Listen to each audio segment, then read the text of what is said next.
तेव्हा अवधूत चिंतन श्री गुरुदेव दत्त, श्री स्वामी समर्थ महाराज की जय.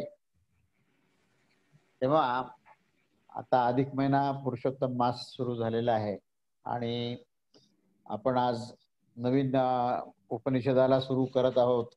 एक उपनिषदावरच आपलं चिंतन झालं आणि ईशावास्य उपनिषद आपण पूर्ण अभ्यास केला आणि आता आज आपण दुसरा उपनिषद म्हणजे आज तैत्तिरीय उपनिषदावर आपण भाषण सुरू करणार आहोत आजपासून. तैत्तिरीय उपनिषद.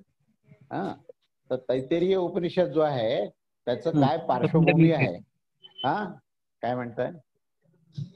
ऐका सगळे, माईक वगैरे बंद करा म्हणजे मला बोलायला सोपं जाईल. तर आता सगळ्यांना ऐकायला येतं ना एवढं सांगा मला. कोणाला अडचण नाही ना? आवाज येतोय सगळ्यांना? सगळ्यांना आवाज येतोय ना? हा, ठीक आहे. तर आपण आजपासून तैत्तिरीय उपनिषदाला सुरू करत आहोत. तर त्याची पूर्ण पार्श्वभूमी आज आपल्याला पूर्ण त्याची पार्श्वभूमीचा पाहणं फार आवश्यक आहे. त्यामुळे याचं काय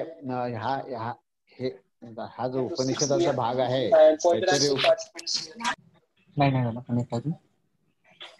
आवाज सगळ्यांचा आवाज बंद झाला पाहिजे. आवाज आला तर मला बोलता येणार नाही. सगळ्यांनी आपापले माईक बंद करा. सगळ्यांनी आपापले माईक बंद करा. तेव्हा तैत्तिरीय उपनिषदाची पार्श्वभूमी आपण आता सुरुवात करूया की काय त्याची नेमकी पार्श्वभूमी आहे. तर तैत्तिरीय उपनिषद हे ऋग्वेदाचा मधून प्राप्त झालेला उपदेश आहे. ह्याचा मूळ जो काही संदर्भ आहे हा ऋग्वेद आहे. आणि मग ऋग्वेद काय आहे आणि ऋग्वेदाचा कोणता संदर्भ आहे की ज्या संदर्भातून आपल्याला हे तैत्तिरीय उपनिषदाची उपलब्धी झाली ते आपल्याला पाहायचं आहे. ऋग्वेद जो आहे हा पहिला वेद. मुळातून वेद हे अनादि आणि अनंत आहे. म्हणजे त्याची सुरुवात जी आहे ही नेमकी केव्हा कोणत्या काळात झाली हे सांगता येणार नाही. तर ते जितका तो परमेश्वर जितका अनादि अनंत आहे तितकेच वेद ही अनादि अनंत आहेत. कारण वेद म्हणजेच ज्ञान आहे आणि ज्ञानाचा आरंभ होत नसतो आणि ज्ञानाचा नाश होत नसतो. म्हणून ज्ञान म्हणजेच वेद. तेव्हा या वेदाला आरंभ नाहीये आणि त्याचा नाश नाहीये. म्हणून आपण जेव्हा ऋग्वेद असं म्हणतो तर त्या ऋग्वेदात सुद्धा जे काही ज्ञान दिलंय हे ज्ञान सुद्धा त्याला ऋग्वेद ही संज्ञा नंतर मिळाली, पण ह्याच्यातलं असलेलं जे ज्ञान आहे ते अनादि आहे. ते त्याची सुरुवात ही केव्हा झाली हे सांगता येणार नाही. ह्याचं कारण असं आहे की वेदाची मुळातून निर्मितीच ही परमेश्वराच्या श्वासातून निर्मिती झाली आणि परमेश्वराचा श्वास हा केव्हा सुरू झाला असं आपल्याला सांगता येणार नाही. आणि तो परमेश्वर स्वतः अनादि अनंत आहे. अनादि काळापासून त्याचं अस्तित्व निरपेक्ष अस्तित्व आहे. ते कधीही नाश न होणार असं अस्तित्व आहे. त्यामुळे भगवंताचा प्रारंभ केव्हा झाला तर हा प्रश्न जो आहे हा संयुक्तिक नाहीये. तर त्याचा कधीच आरंभ झाला नाही. तर तो अनादि आणि अनंत असल्यामुळे भगवंताचा जो श्वास आहे तोही अनादि अनंत आहे. आणि त्या श्वासाचा कसा आहे तो श्वास तर तो चैतन्यमय आहे. त्या श्वासामध्ये जे काही पूर्ण ब्रह्मांडाला प्राप्त होतं तर ती प्राप्ती सुद्धा ही अनादि अनंत आहे. म्हणून भगवंताचा श्वास अनादि अनंत आहे आणि म्हणून त्या श्वासातून निर्माण होणारं जे ज्ञान आहे जे वेद आहेत तर ते वेदही अनादि अनंत आहे. म्हणून आपण वेदाची सुरुवात केव्हा झाली असं जर म्हटलं तर काही लोक त्याचा इतक्या वर्षापूर्वी हा वेद होता वगैरे सांगतात. पण मुळातूनच वेद जे आहेत हे अनादि अनंत आहेत हे समजणं आवश्यक आहे. आणि म्हणून वेदाची सुरुवात नाही आणि वेदाला अंत नाही. म्हणून ज्ञानाची सुरुवात नाही आणि ज्ञानाला अंत नाही हे आपल्याला पहिल्यांदा समजणं आवश्यक आहे. पण या वेदाचं अध्ययन खूप ऋषीमुनींनी केलं आणि त्याचं संपादन करण्यात आलं. ते संपादन करण्याच्या प्रक्रियेमध्ये हे जे काही विविध नाव आहेत ऋग्वेद, यजुर्वेद, सामवेद, अथर्ववेद हे जे नावं देण्यात आले हे संपादन केल्यानंतर नावं देण्यात आले. पण ह्या वेदाची उपलब्धी ही श्रीहरी विष्णूपासून ब्रह्मदेवाला झाली आणि ब्रह्मदेवाने नंतर सप्त ऋषींना हे ज्ञान दिलं. असं हे ज्ञान हळूहळू या ऋषी आणि गुरुशिष्य परंपरेपासून व्यासांपर्यंत आलं आणि मग व्यासांनी त्याच्यावर अतिशय सखोल अध्ययन करून त्याचं संपादन केलं. आणि संपादन केल्यानंतर त्यांनी हे पहिला जो वेद ऋग्वेद जो सांगितला आहे तो व्यासांनी त्याच्या संपादनातून तो प्राप्त झालेला आहे. पण हे सर्व वेदाचं ज्ञान काय आहे असं जर कोणी विचारलं तर तुम्हाला निश्चित सांगता येईल की हे वेद जे आहेत हे अनादि अनंत आहेत आणि त्या सर्व वेदामध्ये म्हणजे त्याची मोजदातही करता येणार नाही. इतके ते विशाल आहेत, इतकी त्याची व्याप्ती प्रचंड आहे की त्या वेदांची मोजदात सुद्धा करता येणार नाही. म्हणून या वेदांच्या बद्दल सांगायचं झालं तर ते अनादि अनंत आणि त्याच्यामध्ये जे ज्ञान दिलेलं आहे ते ज्ञान हे परमेश्वराचं ज्ञान आहे. ते परमेश्वराचं स्वरूप कसं आहे ते त्या स्वरूपाचं तिथे ज्ञान आहे. असं हे ज्ञानप्रधान जे वाङ्मय हे वाङ्मय नंतर लिहिण्यात आलं. ऋषीमुनींनी अभ्यास केला, नंतर त्यांनी गुरु शिष्य परंपरेने आजपर्यंत आपल्याला ते उपलब्ध करून दिलं. परंतु वेदाच्या बाबतीत सांगायचं झालं तर ते अनादि अनंत ज्ञान आहे. आणि म्हणून थोडक्यात आवाज दुसरे आवाज येत नाही, त्याला शेवटी राहवलं नाही, कळलं ना. एवढं याला हे मिळतं. कोण बोलतंय? कोणी बोलू नका, आवाज येतोय मला. कोणाचा आवाज आहे? आवाज बंद करा, आवाज बंद करा. आवाज आला नाही पाहिजे. तुम सगळ्यांनी माईक बंद करा. प्रत्येकाने आपले माईक बंद करा प्लीज. हॅलो आणि आपले माईक म्यूट करा प्लीज प्रत्येकाने. मीटिंगचं होस्ट जे आहे ते पण माईक म्यूट करू शकतात दुसऱ्यांचे. हो ते करू शकतात, पण ऍक्च्युली प्रत्येकाने आपले आपले माईक म्यूट करा. होस्ट इथे नाही आहेत, होस्ट घरी आहेत त्यांच्या. होस्ट त्यांना तिला सांग प्लीज प्रत्येकाने आपले म्यूट माईक करा. तू एक पुरुषालीला फोन करून सांग. तर मी याच्याबद्दल सांगत होतो कारण मग काय होते माझी विचाराची श्रंखला तुटते त्यामुळे. तर हे अनादि अनंत वेदाला व्यास महर्षींनी त्याचं संपादन केलं आणि व्यास महर्षींनी संपादन करून त्याला ऋग्वेद, यजुर्वेद, सामवेद आणि अथर्ववेद अशा प्रकारचे पहिल्यांदा हे 3च वेद होते. नंतर अथर्ववेद, नंतर त्याचं हे केलं. परंतु हे ज्ञान मात्र अनादि आहे. म्हणजे संपादन करणे म्हणजे निर्मिती नव्हे. संपादन करणे म्हणजे असलेल्या ज्ञानाचं हे पूर्णपणे संकलन करून त्याच्यामध्ये विभाग पाडून त्या विभागाला नामाकरण करून त्याच्या विषयांच्या अनुसार जे जे ज्ञान प्राप्त झालं आहे त्याच्या अनुसार ते संपादन करण्यात आलं. आणि अशा प्रकारचं संपादन हे व्यास ऋषींनी केलं. आणि मग ह्या संपादनामध्ये पहिला जो काही वेद आहे तो ऋग्वेद होऊन झाला. आता हा ऋग्वेद जो आहे या ऋग्वेदाचं काय वैशिष्ट्य आहे ते पाहू आपण. आता वेदाची पार्श्वभूमी आपण थोडक्यात पाहिली तर ऋग्वेद या शब्दाची मुळातून व्युत्पत्ती काय आहे तर ऋक हा शब्द आहे. ऋक हा शब्दामध्ये वाक हा शब्द आहे. ऋषी आणि ऋषीची वाणी, ऋषींची वाणी म्हणजे ऋक. ऋ हा शब्द ऋषीं करताय आणि वाक हा शब्द वाणी करताय आणि तो वाक ह्या शब्दाला वाघ असा शब्द आला म्हणून तो ऋग असा शब्द आला. आणि त्या ऋषीच्या वाणीतून जे ज्ञान प्राप्त झालेलं आहे त्याला ऋग्वेद असा शब्द तिथे झाला. म्हणून ऋग्वेद हा ऋषीच्या वाणीतून प्राप्त झालेलं ज्ञान म्हणजे ऋग्वेद आहे. आणि हे ऋग्वेद जो ऋषींच्या वाणीतून प्राप्त झालेले ज्ञान हे ज्ञान अनादि होतं. ते फार म्हणजे त्याची प्रारंभ नाहीये. पण ज्यावेळेस ऋषी म्हणजे पहिल्यांदा ब्रह्मदेवापासून जे सप्त ऋषी झाले आणि त्यामध्ये पहिले ऋषी जे आहेत ते वशिष्ठ ऋषी आहेत. आणि वशिष्ठ ऋषींना जे पहिल्यांदा ज्ञान ब्रह्मदेवाच्या माध्यमातून मिळालं तर ते ज्ञान जे आहे ते त्यांच्या वाणीतून बाहेर पडल्यामुळे त्याला ऋग्वेद असा शब्द आला. आणि म्हणून वशिष्ठ ऋषी हे ऋग्वेदाचे पहिल्यांदा पहिले ऋषी आहेत की ज्या ऋषींच्या मुखातून या संबंध जगाला जो वेद मिळाला तर तो ऋग्वेद आहे. आणि म्हणून या ऋग्वेदाचं महत्व असं आहे की तो पहिल्यांदा पहिल्या ऋषीपासून प्राप्त झालेलं हे जे ज्ञान आहे, ऋषींच्या मुखातून प्राप्त झालेलं हे ज्ञान आहे, हे ज्ञान म्हणजेच ऋग्वेद आहे. आणि त्याचे पहिले प्रणेते जे आहेत ते वशिष्ठ ऋषी. वशिष्ठ ऋषींच्या मुखातून पुढे वशिष्ठांचे शिष्य परंपरेमध्ये व्यास ऋषी येतात. आणि मग व्यासांच्या माध्यमातून ह्या ऋग्वेदाची घडण झाली.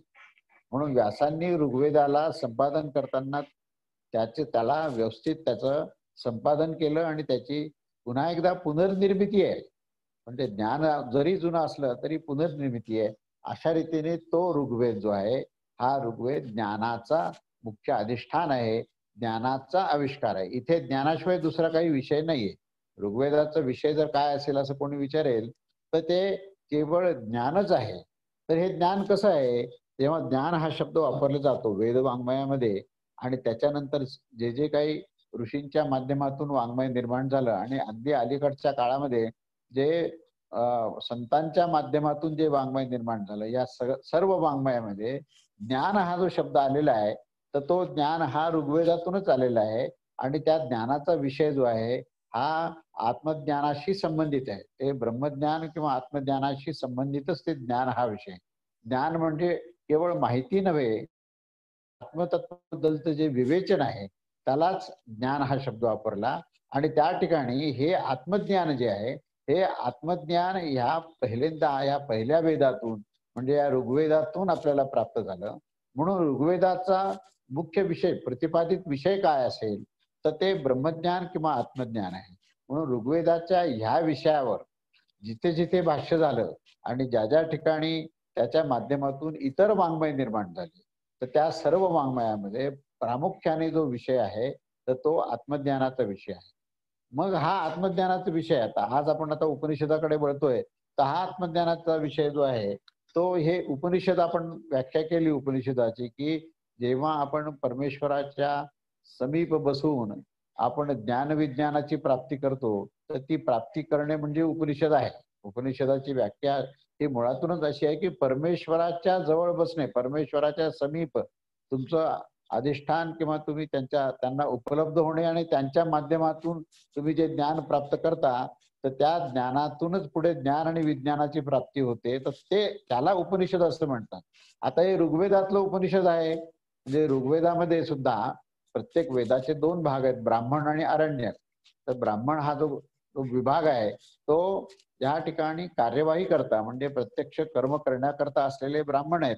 आणि अरण्यक जे आहे हे त्या ज्ञानामध्ये असलेलं जे ज्ञानाचा गाभा आहे तो गाभा सांगण्याकरता अरण्यक आहे. अरण्यक हा शब्द अनेक अर्थांनी आहे.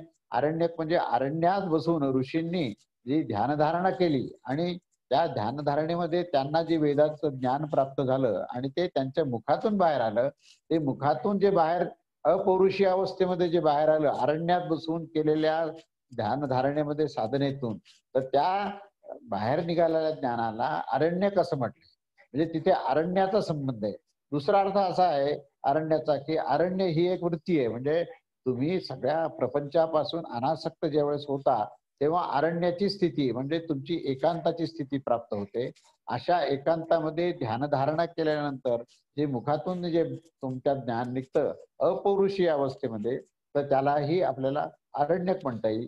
किंवा अरण्यक ह्या शब्दाचा अर्थ असा आहे की ज्याच्यातून शुद्ध ज्ञान बाहेर पडतं. आता वेदाचं अरण्यक म्हणजे वेदामध्ये 2 भाग आहेत, कर्म आणि ज्ञान, उपासना आणि ज्ञान. त्या उपासना आणि ज्ञानामध्ये जे निखळ ज्ञान आहे ते अरण्यकात येतं आणि जी उपासना येते ती ब्राह्मण म्हणजे पुढे त्याला स्मृती आणि श्रुती शब्द आला. तर स्मृती हा जो शब्द आहे हा स्मृती हा कर्मप्रधानामध्ये आहे आणि श्रुती हा ज्ञानप्रधानामध्ये. म्हणून अरण्यक जेवढे आहेत त्या अरण्यकातूनच श्रुती म्हणजेच उपनिषद, त्या अरण्यकातूनच उपनिषद बाहेर आले आणि म्हणून अरण्यकाचा जो काही भाग आहे तो उपनिषदामध्ये आलेला आहे. मग आता आज आपण ऐतरेय उपनिषदाचा पण विषय चिंतन करतो. तर या चिंतनामध्ये या ऋग्वेदामधल्या अनेक अरण्यक आहेत. त्या द्वितीय अरण्यकामधून 4था, 5वा, 6वा आणि 7वा जो अध्याय आहे हे 4 अध्याय या द्वितीय अरण्यकामध्ये आलेले आहेत. त्या 4 अध्यायालाच ऐतरेय उपनिषद असं म्हणतात. या 4 अध्यायाचं संकलन केलं की ज्याच्यामध्ये एक विशेष असा बिंदूवर त्या ठिकाणी एकाग्रता केली आणि तिथे आत्मज्ञान काय आहे, ब्रह्मतत्व काय आहे आणि आत्मज्ञानातून आत्मा काय आहे याच्यावरच विवेचन आहे. हे आत्मा काय आणि आत्म्याचा आविष्कार काय असतो आणि त्या आत्म्याच्या आविष्कारामध्ये हे संबंध ब्रह्मांडाची निर्मिती कशी झाली, ब्रह्मतत्व आणि आत्मतत्व एकच आहे. त्या ब्रह्मतत्वातून ब्रह्मांडाची निर्मिती कशी झाली, काय शास्त्र आहे ते हे सर्व शास्त्र हे या ऐतरेय उपनिषदाचा विषय आहे. म्हणून या ठिकाणी अनेक भाष्यकार झाले. व्यास ऋषींनी पहिल्यांदा याचं संपादन केलं आणि हे उपनिषदाचे ग्रंथ व्यास ऋषींच्या माध्यमातून प्रत्यक्ष संपादित केलेले आपल्याला उपलब्ध झाले आणि त्याच्यानंतर पुढे भाष्यकार झाले.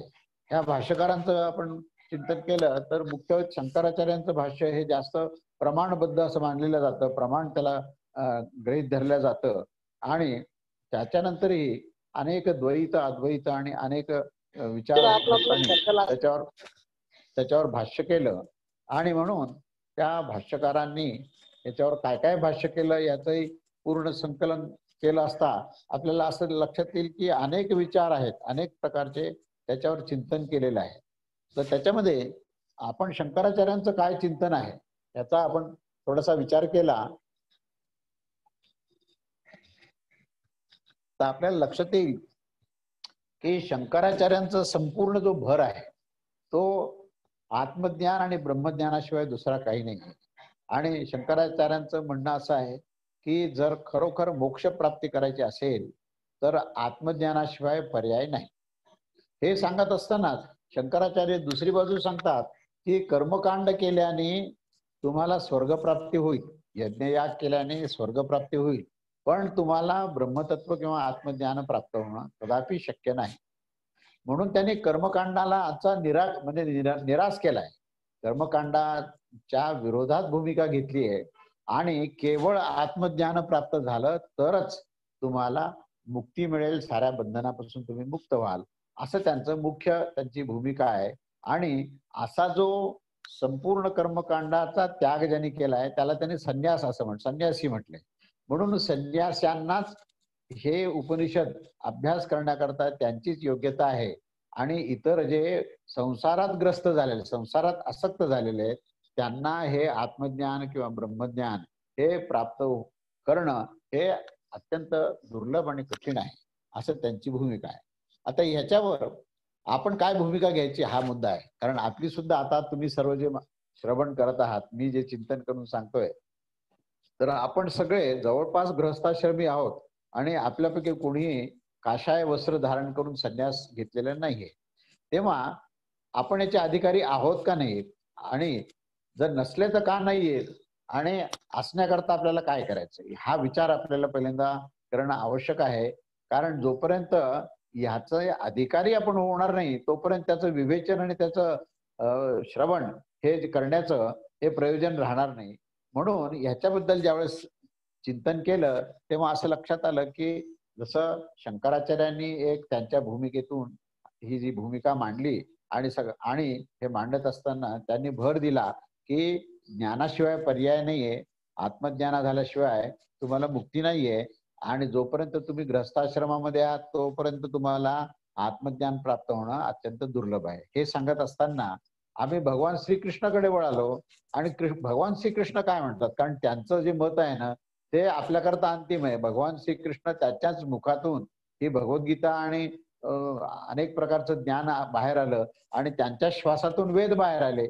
म्हणून ज्यांच्या श्वासातून वेद बाहेर आले आणि ज्यांच्या मुखातून ही भगवद्गीता आली तर त्याचा जर आपण संदर्भ घेतला आणि ते प्रमाण ग्रंथ मानून आपण उपनिषदाचे श्रवण करणारे, अभ्यास करणारे अधिकारी कसे काय ठरू शकतो याचा आपण जर विचार केला तर भगवद्गीतेचा मी 18 अध्याय तुम्हाला सांगितले आणि भगवद्गीतेचं मुख्य काय त्या ठिकाणी भूमिका आहे हे आपल्याला जर समजून घ्यायची असेल तर आपल्याला असं लक्षात येईल की भगवद्गीतेमध्ये सुरुवात जी आहे ही अज्ञानाने, म्हणजे पहिला अध्याय जो आहे ना तो मोहग्रस्त झालेला अर्जुन आहे, तो अज्ञान आहे. त्या अज्ञानाचं निराकरण करण्याकरता ज्ञानाशिवाय पर्याय नाही हे भगवंतांनी स्पष्ट सांगितलं. म्हणजेच दुसरा अध्याय जो आहे त्याला त्या ठिकाणी सांख्ययोग म्हटलंय, म्हणजेच तिथे ज्ञानयोग आहे तो, आणि त्या ज्ञानयोगामध्ये आत्मतत्वाचं अमरत्व कसं आहे हे सांगत असताना ते ह्या दुसऱ्या अध्यायाच्या शेवटी ते कर्मयोगावर आले आणि त्या ठिकाणी कर्म हा शब्द आला, आचरण हा शब्द आला. आणि मग संबंध भगवद्गीता जर आपण पाहिली ना तर ती भगवद्गीता ही योगशास्त्रांनी भरलेली आहे आणि योगशास्त्रामध्ये योग हा शब्द जो वापरलाय तो कर्मयोगाकरताच वापरलाय. तर या कर्मयोगाचा पुरस्कार भगवंतांनी केलेला आहे. तेव्हा आपल्याला कर्मापासून संपूर्ण अलिप्त होऊन केवळ ज्ञानस्वरूप होण्याबद्दल भगवंत कधीही पुरस्कार करत नाही. अगदी अर्जुनाने सुद्धा हा प्रश्न विचारला की ज्ञान जरी एवढं श्रेष्ठ असेल तर मग तुम्हाला कर्म करायला का भाग पडतो. तर त्यावेळेसही त्यांनी ठासून सांगितलं की कर्मयोगाशिवाय पर्याय नाहीये.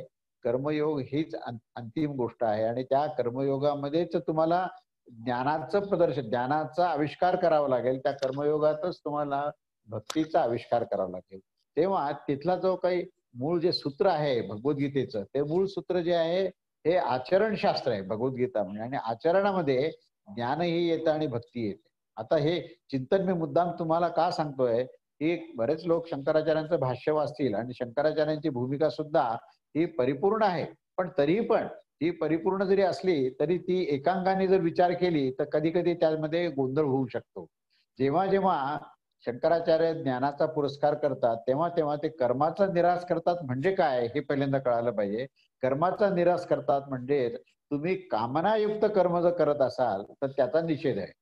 आणि भगवंतांनी सुद्धा, भगवान श्रीकृष्णाने सुद्धा या काम्य कर्माचा निषेध केलेला आहे की आपलं आचरण जे आहे, आपला स्वधर्म पाळत असताना त्या स्वधर्माचं पालन करताना प्रयोजन काय असलं पाहिजे तर जीव जगताचं कल्याण करावं. जीव जगतामध्ये असलेला जो जगदीश्वर आहे त्याचं अर्चन पूजन व्हावं, त्याला समर्पित व्हावं, अशा प्रकारचं तुमचं आचरण ठेवा. आणि त्या स्वधर्माच्या माध्यमातूनच तुम्हाला हा एक साम्य अवस्था येईल, योगसिद्धी होईल आणि त्या साम्य अवस्थेमध्येच तुम्ही आत्मतत्वाचं ज्ञान प्राप्त कराल आणि त्या आत्मज्ञानानेच तुम्हाला मोक्ष मिळेल. म्हणजे त्यांनी मार्ग सांगितला की स्वधर्माचरण आणि त्या स्वधर्माचरणामध्ये जीवजगताचं कल्याण करावं, निष्काम भाव असावा, अनासक्त भाव असावा आणि समर्पण होऊन भगवंताशी समर्पित व्हावं. सर्व आपलं जे जे जे काही आपण करू त्या सर्व भगवंताला अर्पण करावं.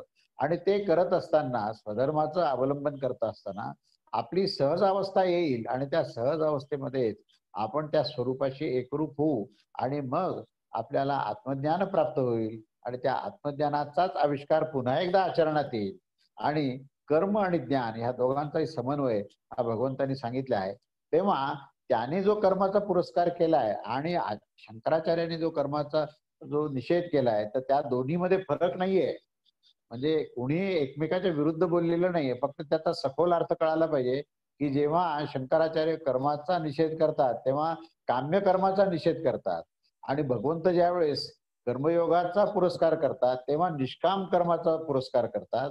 तेव्हा दोन्हीचाही अर्थ एकच आहे आणि दोन्हीमध्ये आचरणाच्या माध्यमातून ज्ञान प्राप्त करावं. ज्ञानाचा आविष्कार हे आचरणाशिवाय होणे शक्य नाहीये. जेव्हा तुम्हाला ज्ञानाचा अंगीकार करायचा असेल तर त्याचा आविष्कार झाला पाहिजे ना. ज्ञान ही गोष्ट अशी नाहीये की केवळ निशब्द अवस्थेमध्ये तुम्ही त्या ठिकाणी जाऊन बसाल आणि तुम्ही त्याच्यातून मुक्ती प्राप्त व्हाल, तर असं तो भाग इतक्या मर्यादित नाहीये. तर तुम्हाला हे सर्व करत असताना आचरणातूनच तुम्हाला त्या आत्मतत्वाचा आविष्कार झाला पाहिजे. जेव्हा आत्मतत्वाचा आविष्कार म्हणतो म्हणजेच ज्ञानाचा आविष्कार या आचरणातून झाला पाहिजे. म्हणून आचरणामध्ये निष्काम आणि अनासक्त होऊन तो जीवजगताच्या कल्याणाला समर्पित झाला तर तो जगदीश्वराचं अर्चन पूजन करेल आणि त्या अर्चन पूजनामध्येच त्या आचरणातून भक्ती दिसेल, त्या आचरणातून ज्ञानाचं दर्शन होईल.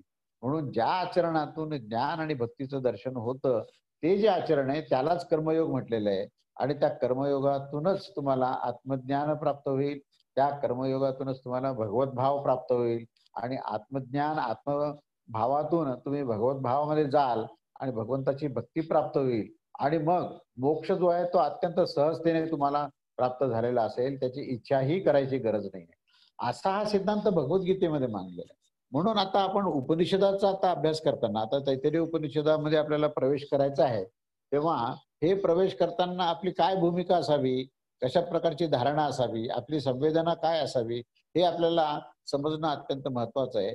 तेव्हा त्याचं मार्गदर्शक तत्व जे आहे ते भगवद्गीता आणि भागवत या दोन ग्रंथांमध्ये आहे. भागवतामध्ये ज्ञान आणि कर्म, ज्ञान आणि भक्ती याचा त्या ठिकाणी समन्वय आहे. 11वा स्कंद जो आहे तो ज्ञानप्रधान आहे आणि 10वा स्कंद जो आहे तो भक्तिप्रधान आहे. श्रीकृष्णाचं चरित्र आहे. श्रीकृष्णाचं चरित्र म्हणजेच प्रेम तत्व रहस्याचं उद्घाटन आहे. त्यामुळे या ज्ञानाचा आणि भक्तीचा त्या ठिकाणी समन्वय साधलाय आणि तो प्रत्यक्ष कसा करायचा आहे हे जर समजून घ्यायचं असेल तर भागवत आणि भगवद्गीता या दोन ग्रंथातूनच ते प्राप्त होईल. आणि भागवत आणि भगवद्गीतेच्या माध्यमातूनच आपल्याला उपनिषदाचा अभ्यास कसा करायचा याची दिशा मिळेल. म्हणून ही पार्श्वभूमी सांगणं अत्यंत आवश्यक आहे की तुम्हाला आपल्या आचरणातून भक्ती, आचरणातून ज्ञान हे तुम्हाला सिद्ध करायचं असेल तर तुम्हाला स्वधर्माचरण करावं लागेल. स्वधर्माचरणातून निष्काम भाव आणि अनासक्त भाव ठेवावा लागेल. आणि ते ठेवत असताना समर्पित होऊन जे जे आपण कर्तव्य करू ते भगवंताला अर्पण करावं लागेल. तर तुम्ही निसंग व्हाल. त्या ठिकाणी तुम्हाला कुठल्याही प्रकारचं अहंकार किंवा ममत्व राहणार नाही. आणि मग तुम्ही आत्मस्थितीमध्ये अत्यंत सहजतेने जाल. आणि आत्मस्थितीमध्ये जो जातो त्याला उपनिषदाचा अभ्यास करायचा अधिकार. कारण शंकराचार्यांनी तीच गोष्ट सांगितली की जोपर्यंत तुम्ही संन्यास ग्रहण करत नाही तोपर्यंत उपनिषद होत नाही. संन्यास या शब्दाचा अर्थ भगवद्गीतेत स्पष्ट दिलेला आहे की जो कर्मफलाचा त्याग करतो तो हा संन्यासी. संन्यासाची व्याख्याच तिथे केली की कर्मफलाचा त्याग करणारा संन्यासी आहे आणि तोच त्यागी आहे. जो त्यागी आहे तोच संन्यासी आहे, तो संन्यासी आहे तोच त्यागी आहे, आणि तोच कर्मयोगी पण आहे आणि तो ज्ञानयोगी सुद्धा आहे. हे त्या ठिकाणी दिलेलं आहे. तेव्हा शंकराचार्यांनी सांगितलेला जो संन्यास आहे तो काषाय वस्त्र धारण केलेला संन्यासी नसून तर तो प्रत्यक्ष आचरणामध्ये भगवत भाव ठेवतो, जो प्रत्यक्ष आचरणामध्ये ज्ञानाचं दर्शन देतो, तो प्रत्यक्ष आचरणामध्ये जीव जगताच्या कल्याणाचं कार्य करतो, तर तो संन्यासी आहे. आणि असा तो संन्यासी या उपनिषदाचा अभ्यास करण्याकरता योग्य आहे, तो अधिकारी आहे. म्हणून हे निकष तुम्हाला जर समजले तर तुम्हाला उपनिषदाचा अध्ययन करणे, श्रवण करणे हे करण्याची जी तुमची जो अधिकार आहे तो प्रस्थापित होईल. तेव्हा तुम्ही सर्व ह्याचे अधिकारी निश्चित होणार किंवा झालेले आहात. कारण तुम्हाला भगवद्गीतेचं मर्म मी सांगितलंय ते तुम्हाला आकलन झालंय, कळालंय आणि तुम्ही तुमच्या आचरणात ते आणतात.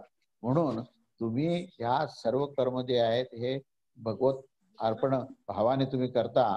जीव जगतामध्ये असलेल्या जगदीश्वराला तुम्ही ते अर्पण करता. तेव्हा तुम्ही संन्यासीच आहात, म्हणजे संन्यास वृत्तीचे आहात. संन्यासी म्हणजे संन्यास आश्रम धारण केलेले आवश्यक नाही. संन्यास आश्रम धारण करून केवळ वेशधारी होण्यापेक्षा ज्या कुठल्या आश्रमात तुम्ही ब्रह्मचारी असाल किंवा ग्रस्ताश्रमात असाल, पण तुमची या वृत्तीमध्ये तुम्ही संन्यस्त वृत्ती जर ठेवली तर उपनिषदाचा अभ्यास करण्याचा तुम्हाला अधिकार प्राप्त होईल. म्हणून ही पार्श्वभूमी ही सांगणं मला आज फार महत्वाचं वाटत होतं, म्हणून ही पार्श्वभूमी सांगितली. आता या ऐतरेय उपनिषदाचं मुख्य काय विषय आहेत आणि त्याची अनिवार्यता काय आहे, प्रयोजन काय आहे याचा आपण आता प्रारंभ करूया. तेव्हा आपण मागच्या वेळेस जे काही ईशावासी उपनिषदामध्ये जे अध्ययन केलं त्याच्यामध्ये एक असं निवेदन होतं की तुम्ही कर्म करत असताना 100 वर्षापर्यंत जिवंत राहण्याची इच्छा करा आणि अशी इच्छा करून तुम्ही कर्म करत राहा असं एक सांगितलंय. आणि हे शतायुष्य जगण्याकरता तुम्ही जिवंत राहा, तुम्ही कर्म करा, कर्तव्य करा हे सांगत असताना त्याच्यामध्ये एक भाव असा आहे की ज्या माणसाला देहभाव आहे, अजून अहंकार आहे, प्रत्येक जीवभाव जोपर्यंत आहे माणसाला त्या जीवभावातूनच तो अहमभाव निर्माण झालाय आणि त्या अहमभावातूनच तिथे हा देहभाव निर्माण झालेला आहे. तेव्हा असा जो मनुष्य आहे ज्याच्यामध्ये जीवभाव, अहमभाव आणि देहभाव आहे, अशा माणसाला हे कर्म करणं हे अत्यंत अनिवार्य आहे. आणि ते कर्म करत त्यांनी आपल्या सर्व इच्छा पूर्ण करून त्याच्यातून तृप्त व्हावं आणि भगवंताच्या कार्याकरता लागावं. म्हणून इथे ईशावास्य उपनिषदाने तो निर्देश दिलेला आहे की तुम्ही 100 वर्ष जगण्याची इच्छा करा, त्यात काही गैर नाहीये आणि कर्म करत राहा असं सांगताना त्याच्यामध्ये असं गृहीत धरलेलं आहे की मनुष्य जो आहे हे कर्म करतो, कर्माचं फल त्याला प्राप्त होतं आणि कर्मफलाचा भोग प्राप्त होतो आणि त्या कर्मफलाच्या भोगातूनच त्याला जन्ममृत्यूच्या चक्रामध्ये फिरावं लागतं. आणि अशा या जन्ममृत्यूच्या चक्रामध्ये भ्रमण करत असताना तो अज्ञानाने परिपूर्ण आहे, अहंकाराने परिपूर्ण आहे आणि आसक्तीने परिपूर्ण आहे. म्हणून अज्ञान, अहंकार आणि आसक्ती याच्या प्रभावाखाली तो असतो आणि म्हणूनच त्याला ते तसं सांगितलेलं आहे की तू कर्म करत राहा. पण आता ह्या कर्म करत असताना त्याला ह्या अज्ञानात राहून चालणार नाही. त्याला अहंकार आणि आसक्ती जर ठेवली तर त्याचं जीवन जे आहे हे अखंडपणे जन्ममृत्यूच्या चक्रामध्ये भ्रमण करणारा असेल आणि म्हणून त्याच्यापासून जर त्याला मुक्त करायचं असेल तर त्याला त्या अज्ञानापासून मुक्त करायचं असेल तर त्याला आत्मज्ञान देणं आवश्यक आहे. म्हणून आत्मज्ञानाशिवाय पर्याय नाही. आत्मज्ञान दिलं तरच त्याचा तो देहभाव नष्ट होऊन तो विदेही होईल आणि आत्मभाव निर्माण होईल. त्याला या आत्मज्ञानानेच त्याची परिपूर्णता होईल आणि आत्मज्ञानानेच तो सर्व ह्या बंधनातून मुक्त होईल. म्हणून ह्या ठिकाणी आत्मज्ञानाची अनिवार्यता आहे आणि ह्या आत्मज्ञानाची अनिवार्यता असल्यामुळे हे आत्मज्ञान प्रदान करण्याच्या उद्देशानेच हे ऐतरेय उपनिषद आहे. आणि म्हणून या ठिकाणी जे ज्ञानस्वरूप ब्रह्मतत्व आहे ते अक्रिय आहे आणि ते त्याचं वर्णन काय, त्याचं स्वरूप काय आहे, ह्याच्याबद्दलचं जे रहस्य आहे ते रहस्य जे आहे ते ह्या ऐतरेय उपनिषदामध्ये सांगितलं आहे. त्या ग्रंथातूनच ही आत्मज्ञानाची गोष्ट सांगितलेली आहे. तेव्हा या सर्व विवेचनामध्ये मुख्य आत्मतत्व काय आहे, आत्मतत्वाचं स्वरूप काय, तत्वस्वरूप काय त्याचं, आणि त्याच्या या तत्वस्वरूपातून पुढे या संबंध सृष्टीचं सृजन कसं झालं, ब्रह्मांडाचं पूर्णपणे सृजन कसं झालं हे आपल्याला समजणं ह्याच्यातून आवश्यक आहे. तेव्हा हे जे ऐतरेय उपनिषद जे आहे हे ऐतरेय उपनिषद मुख्य ही आत्मज्ञान किंवा ब्रह्मविद्या प्रधान असा प्रकारचे उपनिषद आहे. आणि ह्याच्यामध्ये मुख्य ज्ञानाचाच विषय, ज्ञान साधना कशी आहे ती सांगितली आहेत. आणि आता मी वर्णन केल्याप्रमाणे ज्याची संन्यस्त वृत्ती आहे तो साधक ह्याचा अधिकारी आहे. तर संन्यस्त वृत्ती म्हणजे काय याचं मी आता तुम्हाला त्याचं व्याख्या सांगितली की जो आपल्या आचरणातून अतिशय अनासक्त आणि निष्काम भावाने परमेश्वराला सर्व अर्पण करतो असा तो त्याचा जेव्हा संन्यास वृत्ती असते तेव्हा त्या संन्यास वृत्तीचा असलेला जो मनुष्य आहे तो त्याचा अधिकारी आहे. तेव्हा इथे आता हा जो उपनिषद आहे या उपनिषदाचे मुख्य 3 अध्याय आहेत. त्यात पहिल्या अध्यायामध्ये 3 श्लोक किंवा 3 खंड आहेत. दुसऱ्या व तिसऱ्या अध्यायामध्ये एक खंड आहे.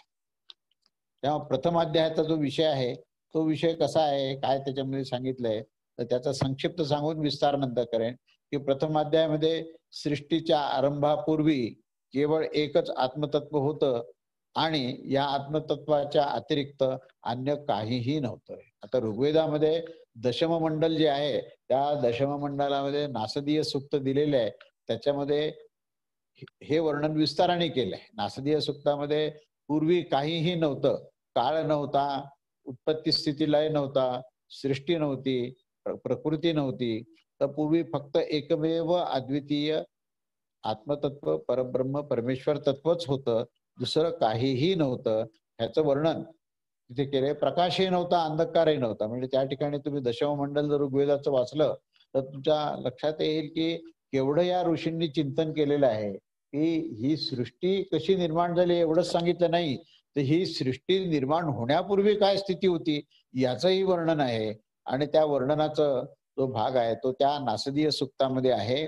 आणि त्या नासदीय सूक्तापासूनच हे अरण्यकामध्ये या द्वितीय अरण्यकामध्ये हा जो 4, 5, 6, 7 श्लोक आहे तो श्लोक जो आहे त्याच्यामध्ये आलेला आहे. आणि त्याच्यामध्ये जो हा पहिला श्लोक प्रथम अध्यायातला पहिला श्लोक जो आहे त्याचा विषयच असा आहे की ही सृष्टी निर्माण होण्यापूर्वी केवळ आत्मतत्व होतं आणि आत्मतत्वाच्या व्यतिरिक्त काहीही नव्हता असा हा विषय आहे. आणि मग ते आत्मतत्वाचं पुढे वर्णन केलंय की ते आत्मतत्व कसं आहे तर त्याचं सर्वात महत्वाचं लक्षण सांगितलं की ते सर्वज्ञ आहे.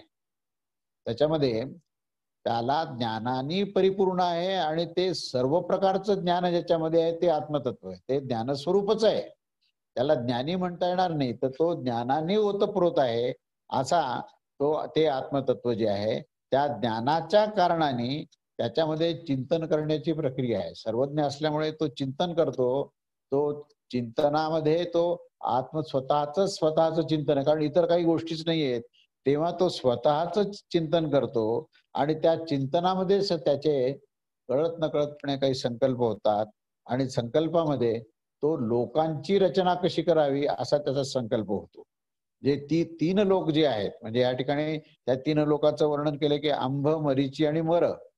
अंब जो आहे तो स्वर्गाचा पूर्ण भोग असणार म्हणजे भू, भुवहा आणि स्वहा म्हणजे स्वर्गलोक जो आहे अंब, आणि मरीची, मरीची म्हणजे अंतरिक्ष, जो ज्याचा प्रजापती जो आहे तो मरीची ऋषी आहे. आणि तिसरा मर, मर म्हणजेच मर्त्यलोक, म्हणजेच ही भूलोक, भूलोकाला त्यांनी मर असं म्हटलंय. असे हे 3 लोक करण्याचा संकल्प त्याच्या त्या आत्मचिंतनामध्ये होतो, आणि आत्मचिंतन हे त्याचं लक्षण आहे. सर्वज्ञता ही त्या आत्मतत्वाची लक्षण आहे. आणि अशा रीतीने तो चिंतन करतो, आणि मग त्या चिंतनानंतर त्याची ब्रह्मांडाची निर्मिती कशी होते याचं वर्णन पुढे हे विस्ताराने दिलेलं आहे.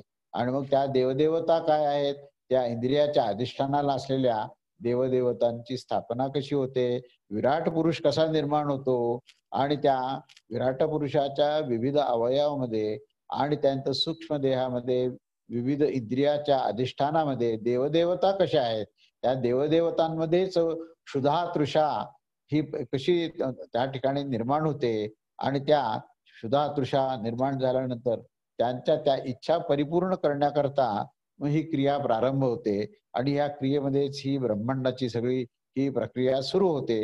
याचं जे वर्णन आहे ते वर्णन विस्ताराने या 2ऱ्या आणि 3ऱ्या श्लोकामध्ये केलेलं आहे.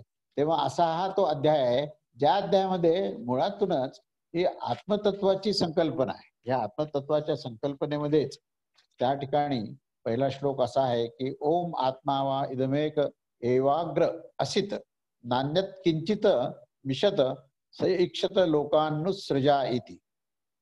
पूर्वी म्हणजे हेच आता मी सांगितले की ह्या श्लोकाचा अर्थ शब्दशः असा आहे की पूर्वी हे जगत एकमात्र आत्माच होता. म्हणजे ह्या जगत नव्हतंच, तर पूर्वी हे केवळ एकमात्र आत्माच होता, आणि त्याच्याशिवाय अन्य काहीही सक्रिय वस्तू नव्हती. तेव्हा हे आत्म्याचं काय वैशिष्ट्य आहे हे सांगितले की सृष्टी ही निर्माण होते, काही काळ राहते, नंतर लय प्रलय होतो, परंतु आत्मतत्व अनादी आणि अनंत आहे. ती सृष्टी निर्माण होण्यापूर्वी आहे, सृष्टिकालात आहे, आणि सृष्टीच्या प्रलयानंतरही तो आत्मतत्व राहतं. म्हणून ते आत्मतत्व कसं आहे, तर ते ईक्षण करणार आहे. सईक्षत लोकानुसृजा इति. म्हणजे त्याच्यामध्ये लक्षण काय दिलेले आहे की तो ईक्षण करणारा जो आहे तो आत्मा आहे. ईक्षण या शब्दाचा अर्थ केवळ परीक्षण निरीक्षण नव्हे, तर जो आत्मचिंतन करणारा जो आहे, आत्मचिंतन करणारा तो आत्मा, असं ते आत्मतत्व आहे. आणि म्हणून ह्या आत्मतत्वाच्या चिंतनामध्ये जो सर्वज्ञ आहे तो सर्वज्ञच तो आत्मतत्व आहे, त्यालाच आत्मा असं म्हटलेलं आहे. तेव्हा या आत्म्यामध्ये जी चिंतनाची प्रक्रिया होते, आणि त्या चिंतनाच्या प्रक्रियेमधून लोकानुसृजा इति, सईक्षत लोकानुसृजा इति, की तो हे सक्रिय होऊन तो स्वतः ईक्षण परीक्षण करत असताना तो स्वतःच्या केवळ संकल्पनेने, केवळ संकल्प करून तो लोकांची निर्मिती करतो. या ठिकाणी ही जी व्याख्या आत्म्याची दिलेली आहे ती व्याप्ती त्याची सर्वत्र असल्यामुळे त्याला आप शब्द वापरला आहे. त्यानंतर तो भक्षणार्थ म्हणजे सर्वाला लय झाल्यानंतर आपल्यामध्ये जो टाकतो त्याला अद असा शब्द वापरला आहे. आणि व्याप्तीबोधक आप जो आहे तो भक्षणार्थ अद असून तो सतत गमन करणारा बोधक अत असा शब्द आलाय. अत ह्या शब्दातून आत्मा आलाय. तर अत ह्या शब्दाचा अर्थ असा आहे की तो सतत गमन करणारा. आता गमन हा शब्द आला ना तर त्या ठिकाणी त्याच्यामध्ये ती जीव अवस्था येते. त्या विराट पुरुषामध्ये ज्यावेळेस तो परब्रह्म परमेश्वर सर्व अवयव इंद्रिय देवदेवतांचं अधिष्ठान सगळं टाकल्यानंतर तो स्वतः त्याच्यामध्ये प्रवेश करतो. आणि जेव्हा तो त्यात प्रवेश करतो तेव्हा जीव भाव घेऊन तो प्रवेश करतो. आणि जीवभाव घेऊन ज्यावेळेस प्रवेश करतो तेव्हा त्या प्रवेशानंतर त्याला जीवात्मा अशी संज्ञा प्राप्त होते. जीव या शब्दाचाच अर्थ असा आहे की प्रकृतीला धारण करण्याची जी वृत्ती आहे तो जीव आहे. आणि त्या वृत्तीत ज्यांनी धारण केली आहे तो आत्मा आहे. तेव्हा ह्या वृत्तीतून जो आत्मा असतो त्या वृत्तीयुक्त आत्म्याला जीवात्मा असं म्हटलंय. म्हणून तो जीवात्मा जो आहे तो कसा आहे तर अत म्हणजेच गमन करणार आहे. तो आत्मा या शब्दाची व्युत्पत्ती काय आहे की अत ह्या धातूमुळे आत्मा शब्द निर्माण झालेला आहे. तर तो आतून बाहेर जाणारा आणि बाहेरून आत येणारा म्हणजे गमन अगमन असं ज्याचं होतं तो आत्मा. म्हणजेच तो आत्मा हा शब्द या ठिकाणी जीवात्मा या अर्थाने. तो जीवात्म्याचं गमन आणि आगमन होतं. जन्म मृत्यू याच्या चक्रामध्ये तो येतो आणि जातो, एरझारा चालू असतात. तर तो एरझारा करणारा तो जीवात्मा, आणि त्याच्यातून त्या आत्म्याचं हे वर्णन केलेलं आहे की नंतर ह्या दिसणारं जे दृश्यमान जग आहे की जे नामरूप व कर्म ह्याच्या भेदामुळे जे विविध रूप धारण करतं ते जगत, त्या जगताला पूर्वी हे सर्वश्रेष्ठ सर्वज्ञ व सर्वशक्तिमान असणारा तो आत्मा जो आहे तो धारण करतो. आणि मग तो धारण करून त्या सर्व मध्ये असलेल्या देवदेवता त्या इंद्रियाच्या अधिष्ठानामध्ये जातात. तेव्हा त्यांना ह्या क्षुधा आणि तृषा ह्याचे संस्कार होऊन ते त्या ठिकाणी अन्न मागतात, जल मागतात.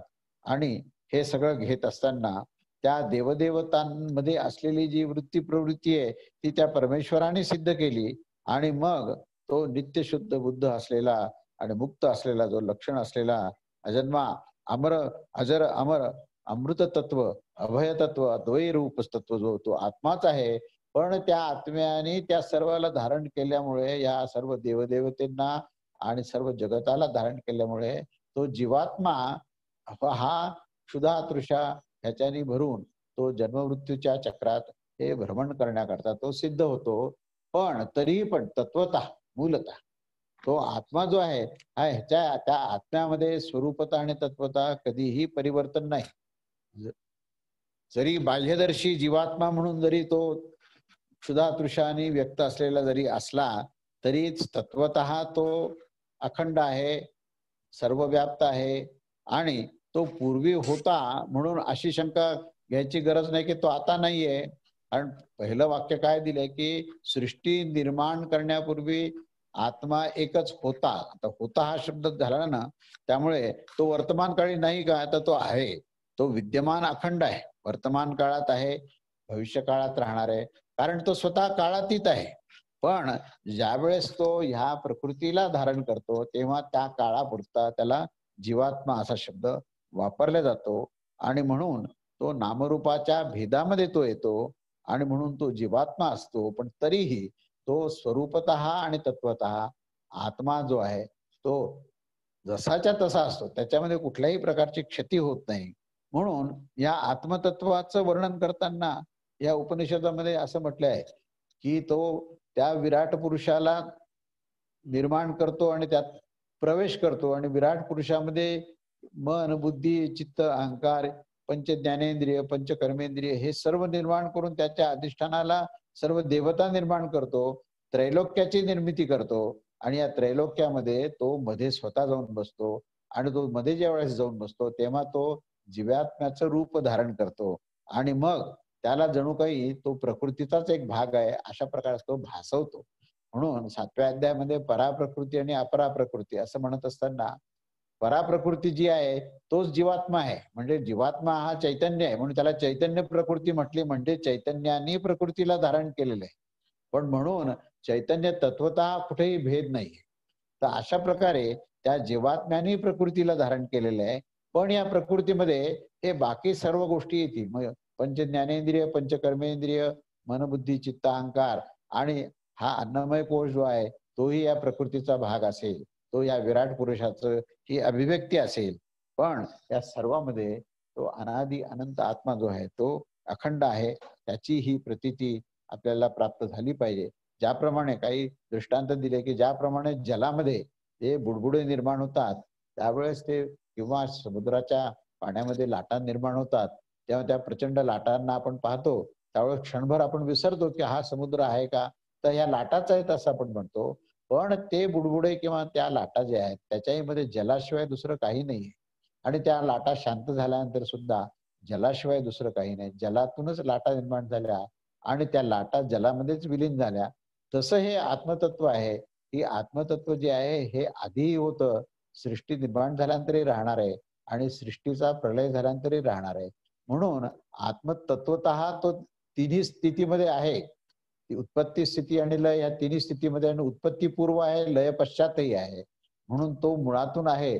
पण त्याचं विशेषत्व ज्यावेळेस होतं, ज्यावेळेस त्याने नामरूप धारण केलं त्यावेळेस आपण त्याला जीवात्मा अशा प्रकारची जीव ही उपाधी देतो आपण त्याला. पण ही उपाधी जरी असली तरी त्याच्यामध्ये ते आत्मतत्व जसंच्या तसं असतं. त्यामुळे निर्मिती होणे, काही काळ ती दिसणे आणि त्याचा लय होणे, या तिन्हीचाही परिणाम आत्मतत्वावर होणार नाही. आणि त्यामुळे तो जसा आहे तसा आपल्याला समजला पाहिजे. या भेदामध्ये सुद्धा ते अभेद्य तत्व हे अखंड आहे. हे अखंड केव्हा समजेल? जर तुमची स्थिती ती ज्ञानाची असेल, जर तुम्ही त्या आत्मज्ञानाच्या स्थितीमध्ये जाल, त्यावेळेस ते आत्मचक्षु तुम्हाला प्राप्त होतील आणि त्या आत्मचक्षुनी तुम्ही त्या ज्ञानाकडे पाहाल. त्या आत्मचक्षुनीच तुम्ही अव्यक्त गोष्टी व्यक्त गोष्टीमध्ये अव्यक्त गोष्टी पाहाल. अदृश्य तत्वाला ह्या दृश्यामध्ये पाहायची दृष्टी केव्हा होईल? जर तुम्हाला ती ज्ञानाची दृष्टी, ज्ञानाचा डोळा प्राप्त झाला की मग ते जरी दृश्यमान काही परिवर्तनशील गोष्ट असली तरी त्याच्यामध्ये अदृश्य जे अविनाशी तत्व आहे त्याचं दृश्य जे आहे हे तुम्हाला दिसेल. तर ते दिसण्याकरता तुमची स्थिती ही आत्मस्थिती पाहिजे. तुम्ही कामनेने युक्त असाल, तुम्ही जर आसक्तीने युक्त असाल तर तुम्हाला बाह्य दर्शनच होईल.